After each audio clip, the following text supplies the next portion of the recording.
job. Heavenly Father, I thank you for this group. I thank you for everyone here tonight. I thank you for your presence in our lives. I thank how you love us and you give us opportunities to model your love to each other. Lord, I pray that you would be present here tonight amongst us, and that we would be present and be aware of you and be aware of each other and be aware of ourselves. In Jesus' name we pray. Amen. Amen. Okay. So, first of all, individual mission statements. Have you guys had a chance to work on those?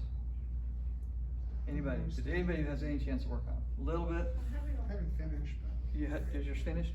No, finished. Not finished, but a little bit. Yeah, the individual work mission statement. Again, just trying to get a vision, a mission for your life, because it's kind of important to know what that is so that you can work on a marriage mission statement together. Now, there is do we still have that template in the back It's of all the in book? the back. There's a template in the back of the book to For work on both. your marriage mission, for the individual and the marriage mission statement. Okay? At some point toward the end of this course, we're going to call on you and have you read these. No, we do celebration night, the last night. We feed everybody, we have a big party, and everybody shares their mission statements and testimonies. Yeah, so we will call on you, so it's good to have them done before then. Don't do it in the car on the way to the celebration night, Judd. Okay? I know you'd never do that. Okay, so again, the individual mission statement is a good building block to the marriage mission statement. But again, this is just to kind of get a vision for right now. That if you're not engaged yet, that's okay. It's still kind of it's important to work on this, because if you can't agree on a marriage mission statement, then you probably have a little more work to do on figuring out if you guys are heading in the same direction. You know, so it's an important step in this. But that's why we do it on the very last. Thank you. All right. So, did everybody get the homework done? Did everybody? What did you think about the chapter? It's good. Tim wrote this chapter. Yeah. I do know. I'm the one who wrote this one. This one is a little. The riddles. There were a lot of really powerful one-liners in there. You know, I mean, the entire thing was really written well, but there was some really impactful statements. Good. Yeah. This again. This is one that I worked on this, and while I was working on this one, Dawn finished the entire rest of the book. So I really worked on this one a lot, and I probably should have gotten to a point where it's okay, this is good enough, and move on to the next thing, but I was unable to. He is a high C. I am a high. That is my high C C. coming forth. Okay. Communication is important to me. It's something that I struggle with, and that's something that a lot of people struggle with. It is actually at the heart of connection. I know it's in there, but I need to emphasize that now. It's almost impossible to connect with another human being without communication, okay, in a meaningful way. It is both listening and being heard. So it does require skill, it requires practice, and we've been doing it wrong, pretty much all of us, our whole lives.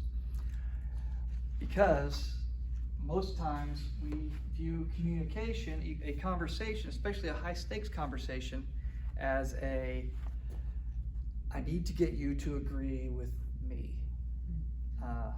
instead of recognizing the whole point of this is I want you to hear my heart.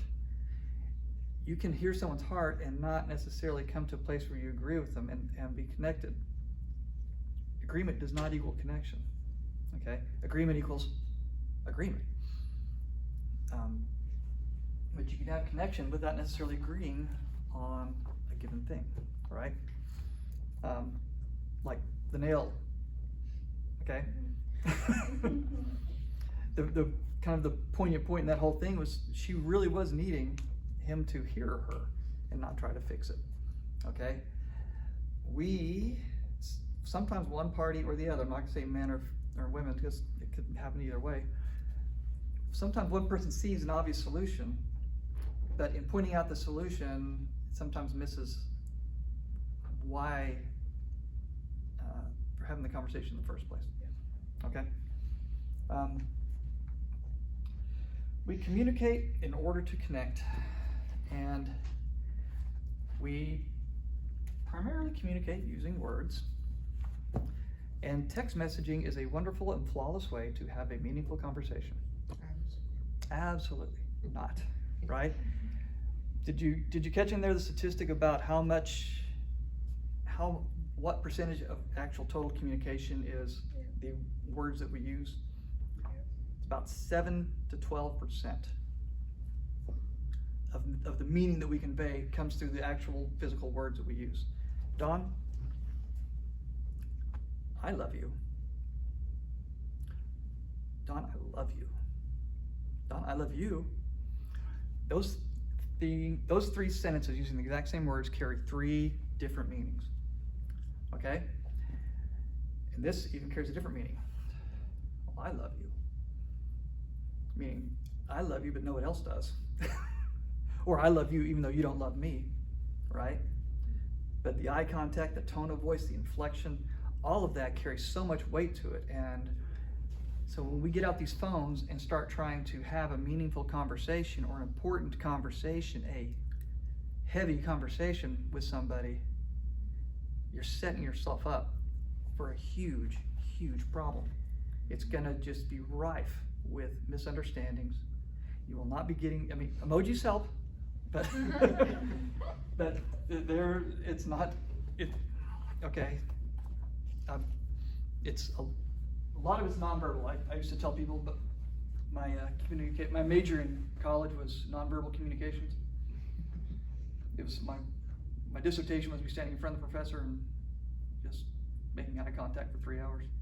It was very well received. But that was a joke. So it's not only offering ideas and feelings, but it's also confirmation that these feelings have been received and understood. It requires closing the loop, okay? Effective communication closes the loop, okay? And that's where a lot of us fall short. When someone is saying something to us, oftentimes we're thinking about how we're going to respond instead of confirming what we're saying, confirming what the other person said, especially if there's some question in your mind, okay? Dawn says, I've been doing this a lot lately, and I pointed out to her just about 30 minutes ago, I do this a lot because if I feel my emotions rising, she'll say something to me and I'll say, so what I hear you saying is, and I'll repeat back what she said, and even though it's kind of sometimes tedious or like it's dragging on the conversation a little bit long, what it's doing is helping me not ping pong. Instead of serving the ball back to her and daring her to hit it back, it's more like me catching the ball and handing it to her and saying, here, is this what you mean? Is this what you're intending to say to me? Okay, so that's a big thing. So if your goal, what is the goal of your marriage going to be? Connection. The goal of your marriage, you really can have 2 goals, connection or disconnection, okay? If you read my story in there, you saw that a lot of my life, my goal, I really wanted to be connected, but I structured my life so that I would remain disconnected on some level because of the shame of my behavior in my pornography addiction. That was a thing that I felt like I had to fix before I could come to her and be honest. It felt like it was a thing that I had to get right before I could reveal to her what I was doing wrong, so that I would not be doing it anymore, so I would be good enough for her to not leave me. What does that very act right there communicate? Does that communicate trust or distrust? Distrust. It is actually a lack of faith. I had no faith in her to accept me as I am. Can you see how this relationship mirrors this relationship? Okay, how often are those tied together? Okay, so it was amazing as soon as I overcame that hurdle and trusted her in that way, it unlocked a vertical relationship in a brand new way that I've never thought was possible. Yeah, so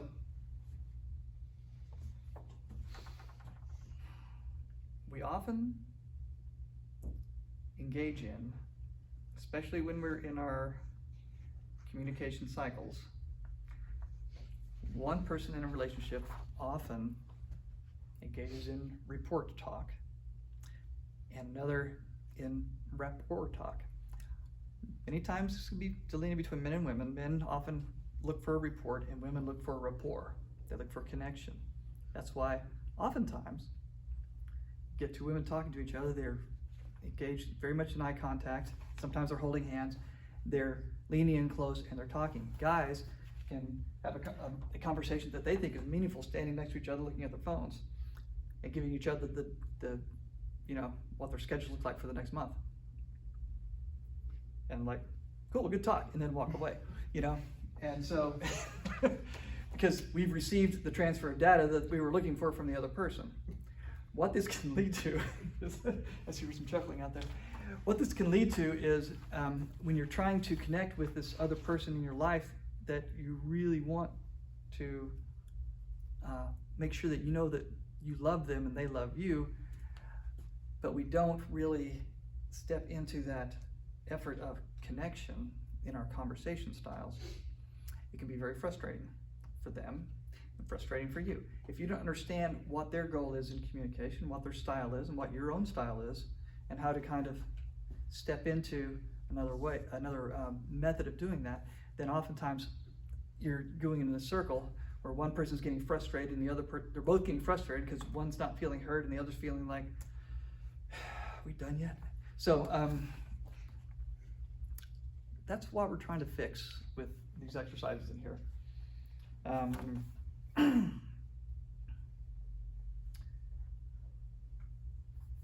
Hence the video about the nail. Women do not nobody likes to feel like they're a problem that needs to be fixed. Guys oftentimes are wired to fix things. If something's broken and we see it and we can't fix it, it's very frustrating for us, okay? Men, do you feel that way? So, some of you women, do you feel that way sometimes too? Yeah, okay. Right, that's true. But just like, and neither one of us also need to feel like that we're always problems that need to be fixed. If I'm talking to Dawn and she's giving me solution after solution after solution, which she is very good at because she's quick to see solutions, it can be frustrating for me. Just like when I do the same thing with her. We're not hearing each other. It's a exercise in futility. So, to clearly initiate heart level connection, what are some of the requirements out there? First of all, you have to know what's going on inside of here in order for you to be able to communicate this to this wonderful person sitting next to you, okay? That's not as easy as it seems. How many of you have been asked, what are you feeling? And you're like, and you do an inventory in your head. We've talked about this. Well, I'm not hungry, I'm not tired. Okay, but they can sense something is wrong. They may go, I feel something's amiss here. And you're like,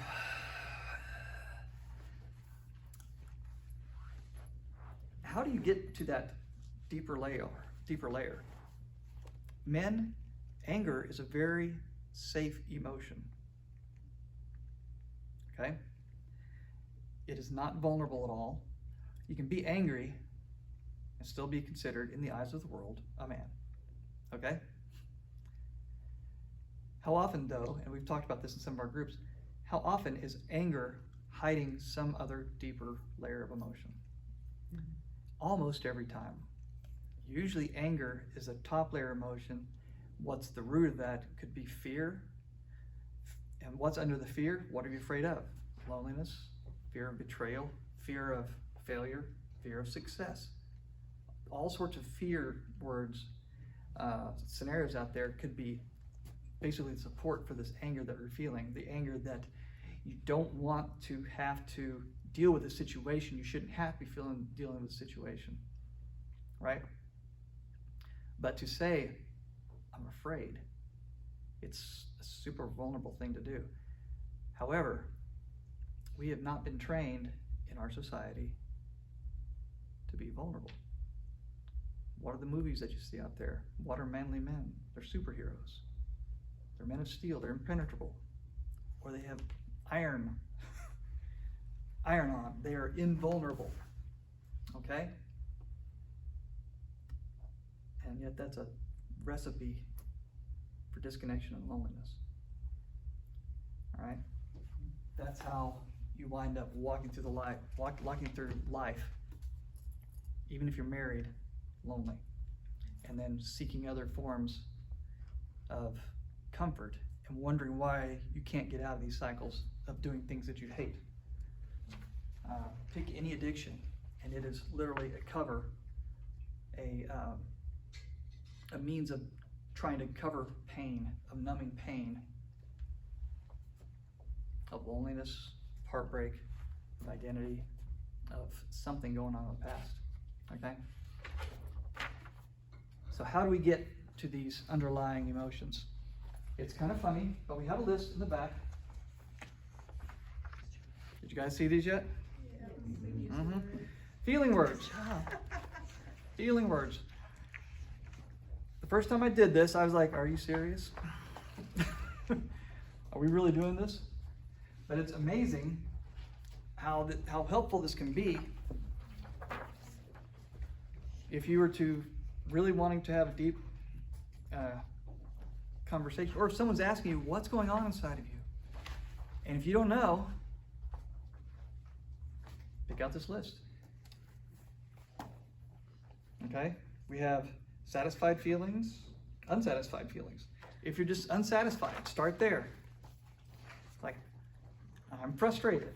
Why are you frustrated? Okay, let's see. Well, I'm feeling disconnected. Distance, distracted, numb, removed.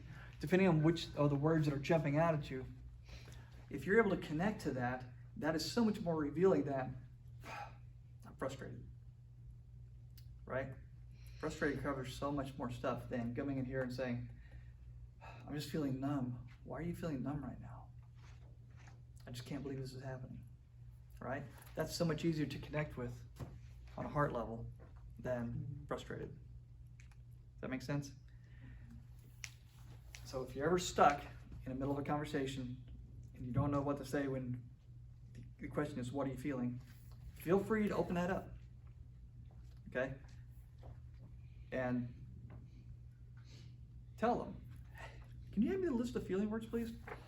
Because I honestly don't know what I'm feeling right now, but I'd like to know. And I'd like to be able to share that with you. That's a very vulnerable thing to say. Okay? Why is vulnerability important?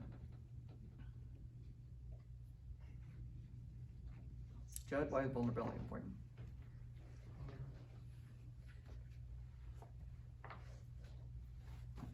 Mostly because like it shows what's really going on. Like, Yeah. Why is that important? because if the other person doesn't know, then there's no connection. Right. If the other person, if you're being invulnerable, I mean, cops walk around with a bulletproof vest on. Can you feel when someone touches your vest? You feel it, right? But it's not the same as when they're actually touching your skin, right? It's different, right? It is, when you have that vest on, you're basically portraying an image of, I'm protected. Don't mess with me, because I'll be able to fight back. Right? A little bit, right? It's sending a message, okay? The same thing with emotional invulnerability. It's sending a message, stay away. Don't try to come near. right? Vulnerability is inviting others in, and it's risky, it's scary, okay? Because that other person could come in close, see what's really there, and reject you. What's weird about that is that's almost the opposite of what happens every time, okay?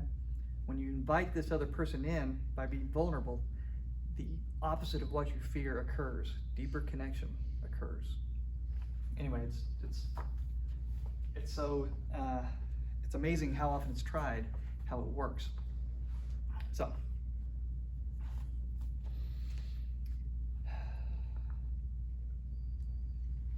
there's hope. You can learn how to communicate. You can learn how to connect. So, the feedback loop. You guys hear my example in the feedback loop? You guys have all heard that, right? Sitting in church and a squeal that goes on, gets louder and louder and starts hurting your ears. And that's caused by a microphone picking up what's coming out of a speaker, and it sends it back to the speaker, and it's played louder back to the microphone. It just gets louder and louder and louder. It's a destructive feedback loop.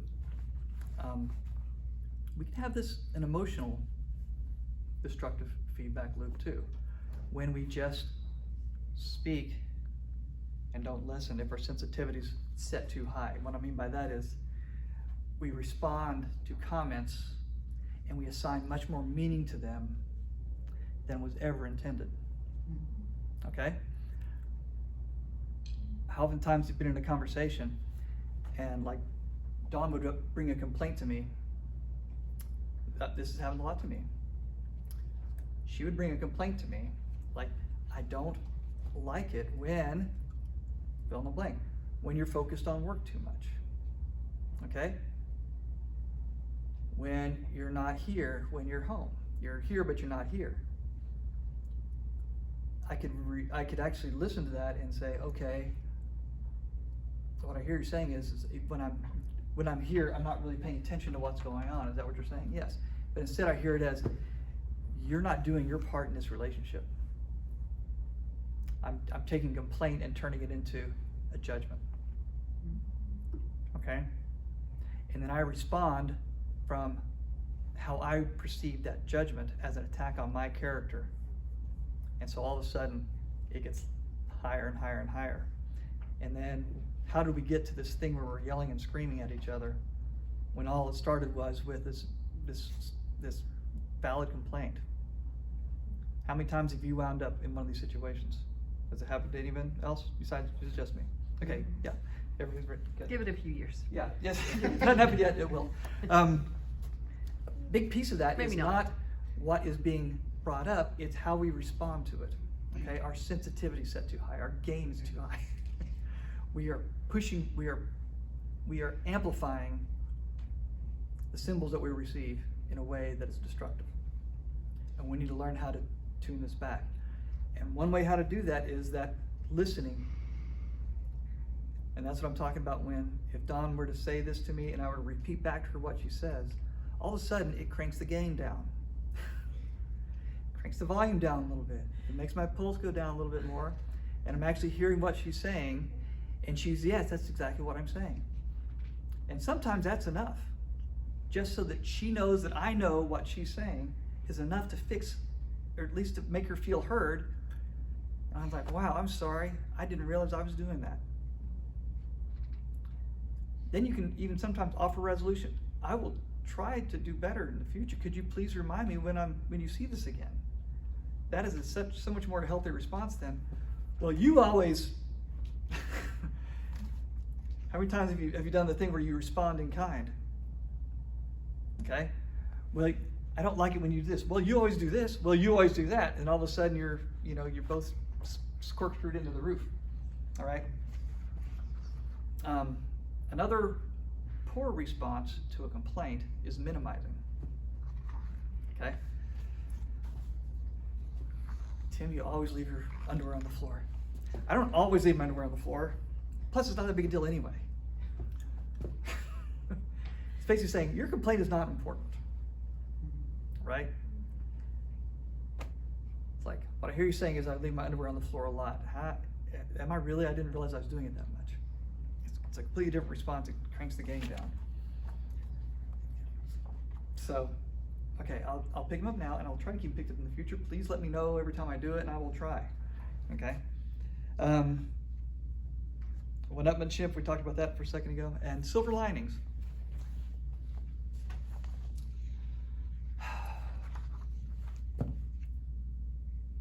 Tim, it seems like you're gone all the time. Well, I'm home more than my buddies is. Well, at least I'm not, fill in the blank. At least I'm not cheating on you. You know?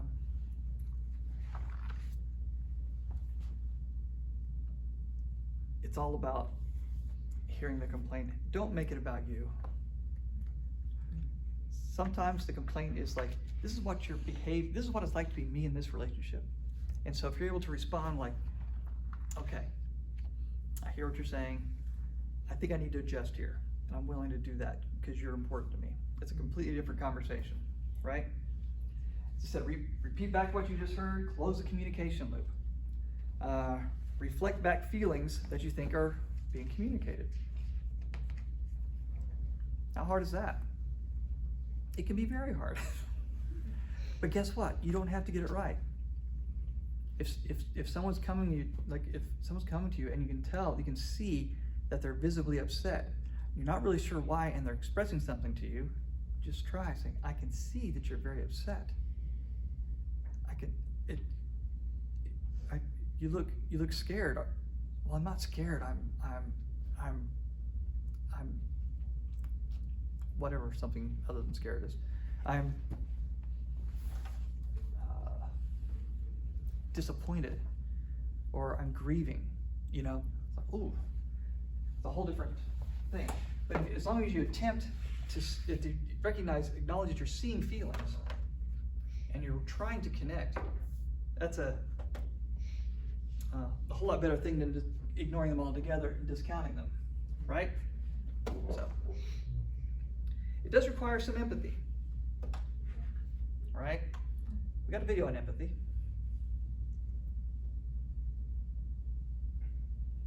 All right. Are you using Liberty Mutual's coverage customizer tool? So you only pay for what you need. Sorry? There you go.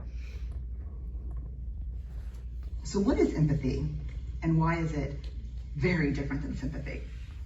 Empathy fuels connection. Sympathy drives disconnection.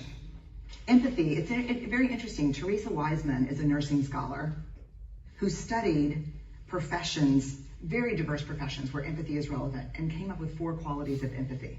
Perspective taking, the ability to take the perspective of another person or recognize their perspective as their truth.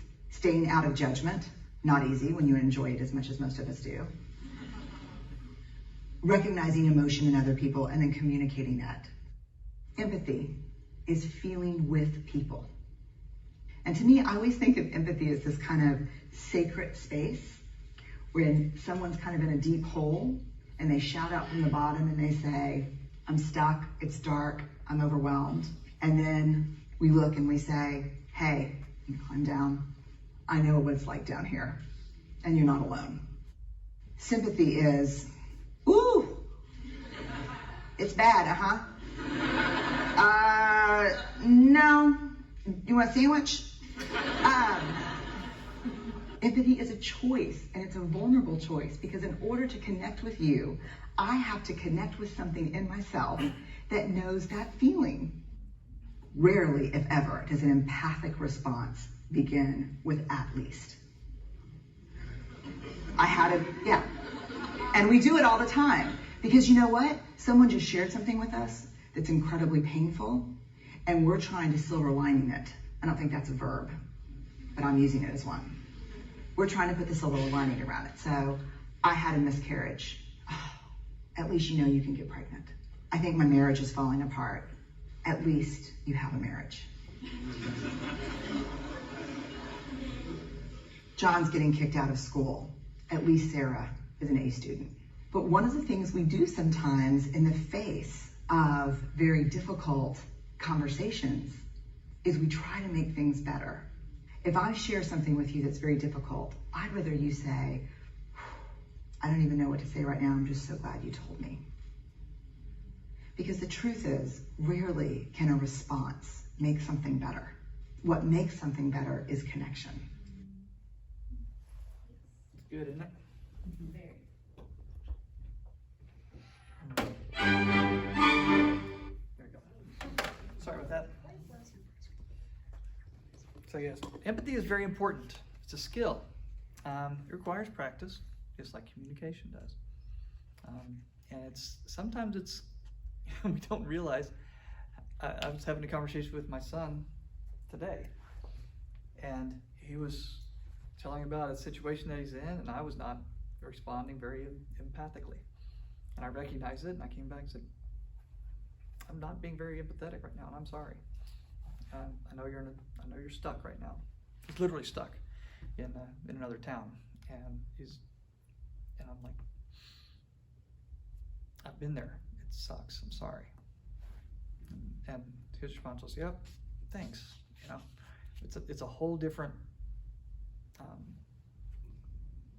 experience connecting with somebody on an empathetic level than just trying to fix it and trying to point out how they got themselves in this situation or other non-helpful things. Responses, just like you said, responses don't fix things. Connection fixes or helps, right? So, the last thing you can do in the feedback loop is ask, is there anything I can do to make this situation better? Okay? That's an okay question to ask. Ask after you've heard, after you've empathized and communicated and closed the communication loop. Yeah, I hear you, I see you. I feel what's going on here. Then, once all those steps have been accomplished, then say, what can I do? Is there anything I can do? Because I really want to help. Okay? The answer may be, no, this is just being here is good enough. Okay? Or, yeah, you can pick up your underwear from time to time. Okay, I will be happy to do that. So, I don't know why I'm staying on that, but I do. But honestly, that's oftentimes we jump to the solution so we don't have to do the work of the connection. Yeah. Okay? Because connection takes work, but it's so worth it. Okay? It's so worth it. So, we're going to break up now. Any questions, first of all?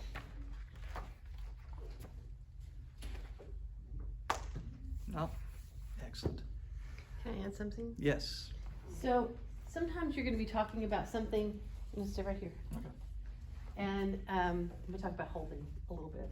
Okay. Just kind of introduce that concept a little bit. Sure thing. But not, okay.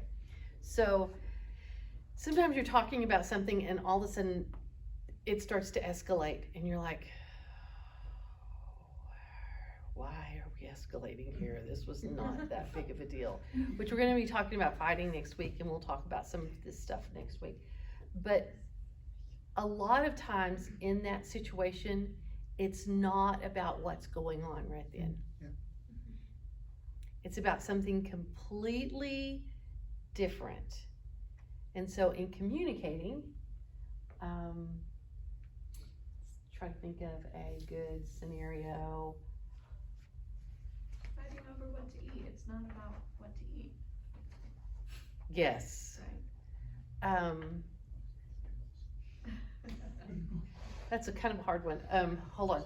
How about, sometimes, used to, he would correct what I'm from Oklahoma, my pronunciation is not always great, and he would correct what I was saying, right? Mhm. So, he corrects what I'm saying, and then I start crying and upset and da-da-da-da. So what could your response be to that? I can see I upset you by my actions, and I remember how you told me you don't like that, and I know better than that, and I'm sorry. So that, and then he can ask me about the feeling. So he's gonna ask me about the feeling. What's the feeling? Yes. How did that make you feel? How did that make you feel when I did that? That's a super scary question to ask, by the way. So he saw an emotion. So he's asking me what was that emotion that just popped up? I'm crying. I'm really upset. I feel like I'm not good enough. So he's going to explore that with me. Can you tell me another time? Go ahead. Yeah, can you tell me another time when you felt like you were not good enough because of the way you spoke or what you said? So then I stop and I'm thinking, and this is where, you know, you can invite the Holy Spirit into that moment or whatever. And I'm like, well, yeah, there was this time, and I loved my oldest brother, and his house was right down the road, and we would walk down, and I would, like, you know, he's 13 years older than me, so when I was like 7 or 8, I would just walk down the street with him as he's walking. Actually, he was older. I was probably 11, older. Anyway, because he had a baby about that time, and I was going down, and I'm just like a little girl would talk, and he goes, "You talk way too much." And he was really super important to me, and it just shut me down, and I felt like I was wrong. So I tell him the story. Wow, it sounds like it felt like you, like men in your life that you love told you that when you talk, you're wrong. Yeah. That's exactly what it was. So me reacting to him correcting a word was not about me reacting to that. It was about a cycle of men in my life telling me that the way I talk is wrong, and that I'm wrong, and that I believed a lie. So he can come into that place to that original. I am sorry for reinforcing that lie. Thank you. Because I hear your voice and I love your voice. Anyway, so, but it's a really great tool. If you realize, I don't know why I got so upset in that moment, or where did that come from? Explore. Is there another time where you think that may have came from, that you felt that before? And have that kind of conversation. And if you do it with them, you're holding them, asking them questions. That's really vulnerable, but it's really powerful as well. Yeah, that's called the comfort circle by. Yes, Um, but Yurkovich. Yurkovich, right? I don't know. Yurkovich. It's called How We Love. How We Love, right? It's a different course you can It's a take. different course you can take on Monday nights called How We Love, and it's about connection, so, and attachment styles. But those attachment styles get broken as we're children, and one of the ways that we can reattach, build connection, is going back to those places where I'm going to put up a wall right here, and I'm going to escalate because what you just said made me feel not safe. So we throw a wall up. Yeah. The funny thing is when marriages get in trouble down the road, people don't just wake up one day and decide, oh, I'm going to go cheat on my wife today. Oh, I'm going to send an inappropriate text to someone, okay? It's a process that is usually fueled by loneliness or disconnection, right? And if we're not aware of what's going on inside of us, we can find ourselves on the other side of a line that we never intended to cross, right? I can't tell you how many times it's happened. You're all of a sudden, I don't know how I got here, but this is devastating, okay? I can't believe I've done this. You know, you don't recognize the person that you can't. That's certainly not anything that you would have said on your wedding day that you would have ever done, right? It's unimaginable, but it's insidious, and it always starts with a lack of connection. And so what we're trying to do is give you tools for connection, okay? We all have broken communication habits. We have broken connection habits. As soon as we are able to identify what those are, that's healing in and of itself, okay? some of us, you know, have jobs that actually reinforce invulnerability. Okay? And we've got to be aware of that and somehow being able to transition out of that when we get back. Okay? Sometimes you're just worn out all day. Like if you're a teacher having to connect all day long with all the kids, you get home and you just want to sit down and not talk to anybody, right? Actually, we wrote this question down for both of you guys to ask, like, how do you prevent or counter, like, giving your spouse the dregs of your existence, like the bottom of what's left in the cup? Like, if we're talking about each of us being a cup, like, how do you prevent always just being like the last little thing for your spouse? Have we talked about I think we talked about it before, the I appreciate it. That's next week. Okay, that's next week. Yeah, we actually have a tool about this next week. It's But called, that's not really her question. I know, but that's one way of doing that. But You've got to know how to stay full. And then you have to guard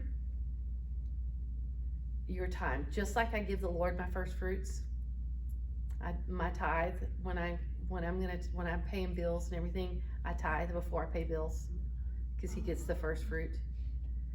I make sure to guard my container so that I'm not completely empty. And if I am, which sometimes I am, I say, I just want you to know that I'm empty, and I need to regroup. I need to refill. That's why we do love languages. What is it that's going to refill your love tank? Sometimes you have to be intentional about filling your own love tank because you can't fill theirs if yours isn't full. Does that help a little bit? So looking for things, like Tim saying, you know, we have kids, junior high kids. When we had junior high kids, it's like, did you get your quiet time this morning? And I'm like, no. And he was like, well, why don't you go take 30 minutes and with the Lord, and I'll start dinner. And that would be because he could tell, like, here's coffee grinds. Here's the drugs. It's the very bottom. I'm at the bottom of my tank. I'm doing the best I can. But, you know, that's life. So that's where we need the power of the Holy Spirit. We can't do life. If we're only giving out of ourselves, it's never good enough. We have to give from that place, that living water within us, the power of the Holy Spirit within us. And if I don't have any of me, I can sure give him. And it's learning how to tap into that place and just adjusting. I shift my attention and I shift my atmosphere, my affection. And so sometimes I just, I'm driving home when I worked in churches, and it would be like a really very good, very bad, awful day, like your terrible, horrible, no good, very bad day. Alexander and the terrible, horrible. It was just a bad day. Before I get about a block from the house, pull into the grocery store parking lot and put on a worship song, because it was more important for me to reconnect this way before I went in and tried to connect this way.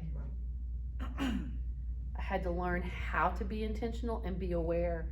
Now, when I was PMSing, I would just say, I'd tell my kids all knew, because that's like, I just want y'all to know, I love you guys and I want to be connected, but sometimes, my hormones are messing with me. And so if I need to put me in timeout, I may do that, because I just need a minute, because I want to speak words of life.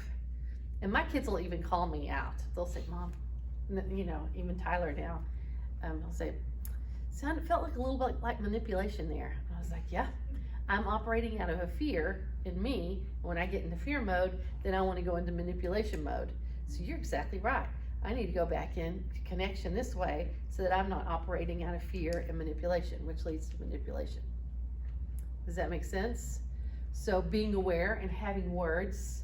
I gave my kids permission to call me out. You may not want to do that because it's really hard to hear sometimes.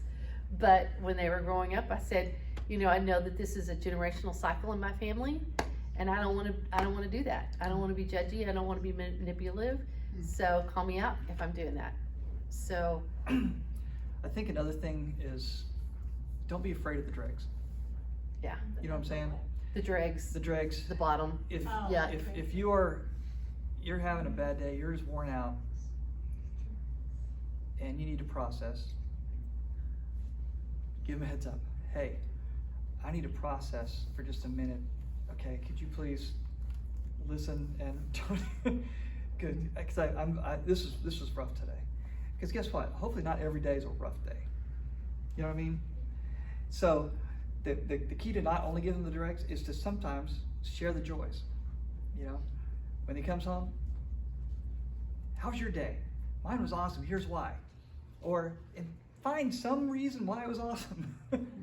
You know, because something good did happen. I got to spend 5 whole minutes by myself in the bathroom. You know, it was awesome. Happens when you have little kids. Right, when you have little kids. So it's an effort to stay connected. The worst thing you can do is to intentionally bury that stuff. Because guess what? It'll come out eventually. So, And be aware of what your love languages are. You know, like there are times we're both like tapped out. We've both had a horrible day. But one of our love languages, I'm touch, and he's quality time, and we both love movies. So we will put on a movie that we love and we won't talk. But we'll just sit there. And by the time the movie's over, we're all good. You know? We're not perfect, but we're better. Because we had some time to get recharged, and then we could talk about whatever's going on after that. Yeah. So don't be afraid to do that too. Just say, hey, can we just, you know, go for a walk if you're outside? Can we go sit on a bank somewhere and fish for about an hour? Can I go read a book for a little while? What is it that you need to be recharged? And take that time, take time out, and does that help some? But we do that a lot. We'll just say, well, we were planning on going out tonight. Let's just sit home. yeah, or like neither one of us want to cook. We'll just say, okay, we're gonna call in a pizza, put on a movie, and just Chill for a minute. take a minute, take a beat. So that's okay. That's okay. So- And some people aren't TV people. We love movies though. So Yeah. So it's or psych. What is important though is to stay connected.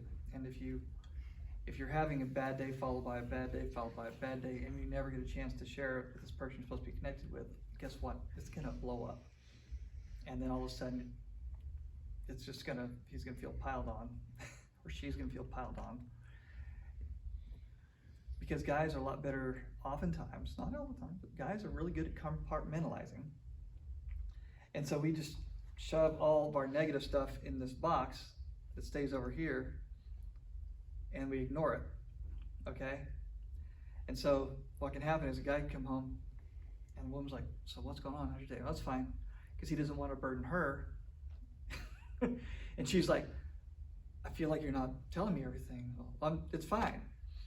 You know, he thinks he's protecting her, but what he's really doing is robbing her from a point of connection.